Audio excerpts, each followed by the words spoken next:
Hi, my name is Lemmers. I am a 3D animator currently working at Guerrilla Games in Amsterdam. I've been in the industry working on titles such as Kung Fu Panda 2, Jurassic World, also, of course, all of the Horizon franchise. I specialize in creature animation, which is what I'm going to experiment on today using Marionette. So we've opened up Marionette and now we want to import some of that video reference. There's a little red button you can hit, and if you click it, it will take you to where your reference is. As you can see, the video reference popped in the screen left. And if we look at the screen top left, we now see calibration missing. Basically what we have to do is we have to align Marionette to the video.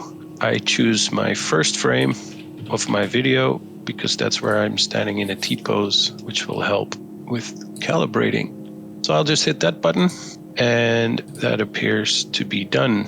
So what I want to do now is take some footage from my video and put it into Marionette, and I can set an in marker till about here. I can set, there we go. I will just drag that into the timeline. So here we have a quick preview of our motion. So if I press play,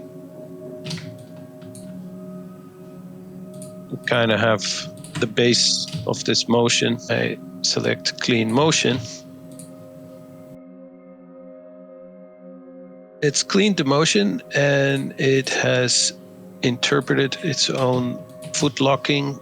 So I'm just scrubbing through the footage here, and you can adjust these if you like to get more precision out of it or whatever you want to do. From here, I want to go into pose extraction above this cool little marionette puppet, and it has a few default things selected. These are the things it looks at to create the keyframe poses.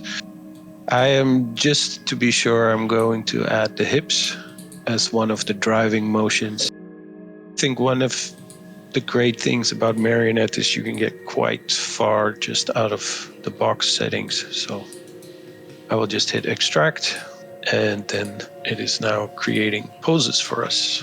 So as you see here, created an extra channel called body underneath left foot lock, right foot lock. These short tick markers, they are considered breakdown poses. And when we have a tall one, we have, I guess, key pose.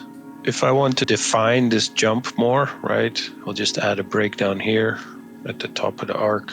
I'm still not landing, so I'm going to look for my landing frame, which it already put a breakdown on. But yeah, for me, this would be a keyframe. So I'm just going to change that. Kind of like this frame here also. But you get the idea. You can go in and really shape this footage to transfer exactly how many keys you want it to transfer to Maya. Always look for foot contacts and then poses where I can see I'm really taking the weight. So that for me, this is the key pose here. And this is one, it would be a breakdown on the way up. And then another key here. So I think I'm going to be happy with this. So the next task would be to hook this all up, our puppet in Maya. All right, so at this point I've opened up Maya, and our job now is going to be to transfer the motion from Marionette to Maya. If you're curious about how to install Marionette and set it up, there are some great YouTube tutorials available. The nice thing here is Marionette plots or retargets its motion to a control rig, so not to the actual joints, which is great because it means your character can be any scale, any shape, any size. In this case, not human. We've created this T-pose ourselves, so now we're going to hook that up to the Marionette. I am going to start with the upper arms, and so that's this guy and this guy. So here's my main cog, which is, I will put right dead center there. The chest, my chest is pretty high up. I don't know, I'll just put that here. Then I have the head, I'll put that there. For this rig and this character that I have, this looks like it should be enough. If you have pole vectors, you would select those as well. I'm gonna try to connect. And now it says status connected, which should mean we can now go back to Marionette. We now have DCC integration, show preview in DCC or copy to DCC. Just going to go copy it right away. So as you noticed, a bunch of red keyframes popped up, which generally means there is now animation in the scene. I am just simply going to select the parts that I want. And in this case, I want to make an attack of swords that contain a hop. And I'll just go through the process of how I go about selecting that, cleaning up the motion. So here's my foundation for what I'm going to do with this hop. Obviously, there are some things we really need to clean up, being the feet, which would be the first thing I do in this case, simply because it's the best way to see how clean your motion is. So on this first frame here, I'm going to position my feet. Let's start just by zeroing things out. I'm in the front camera. Just kind of do that like that. And I'll do the same with the other foot. Basically giving myself some default values here. Here we go. And so I already know from this frame, I only need rotate Y. So I can go, all this needs to be zeroed out. And you can see here, this is where we leave the ground. So I will just select them all, hit 0. I'll make sure the Y rotation is the same. I'm just selecting the values, copy pasting them on these curves. Here we go. To rotate. This needs to go here. We can this entire push off till about here. So frame 95 should all kind of be locked in place. So what I'm going to achieve here is just clean up the motion on a really basic level. I love animation layers, so I'm going to create an animation layer, put the head in that, set those keys. So for instance, this character right now, the pose isn't really, there yet. And obviously a lot of this has to do with that. We took a character that isn't really meant to be human. So I'm just going to change that pose how I kind of generally want, right? And I do it on an animation layer. And I will do the same, for instance, on the body. I can just make sure I call this head. And I will create a new layer for body. Set those keys, so I kind of want to lock those in. And I'm just going to lower this body right now, so he automatically feels more like a raptor.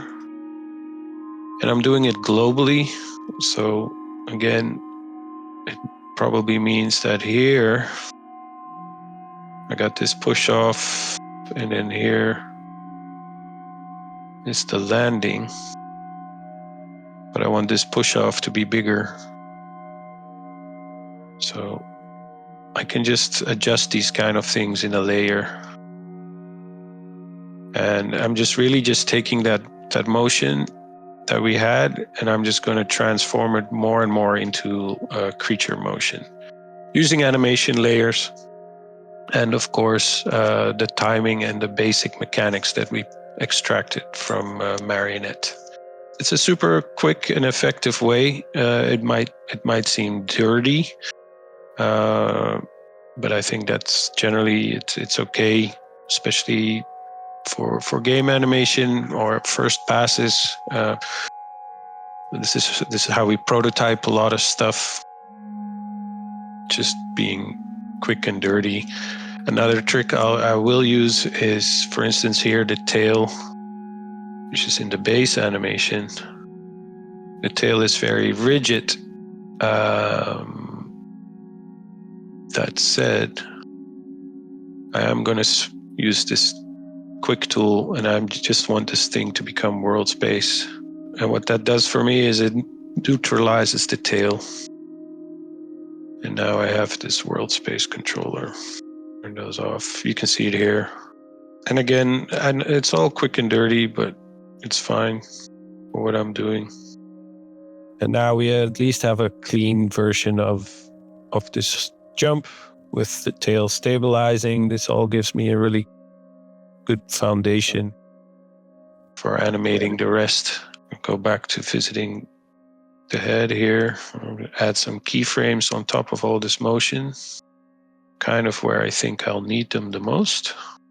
And my process at this stage it's actually very dirty. As you can see, I'm quickly going through things and, making this more creature-like. What Marionette is really being helpful with is just giving me this base motion, which you can see within my workflow.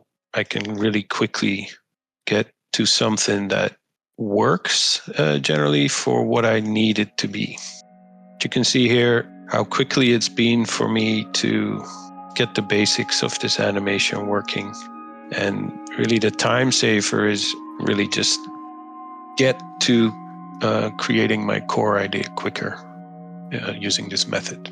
Yeah, so that was really quickly me using Marionette. I definitely think it's super helpful, especially considering this is just the beginning.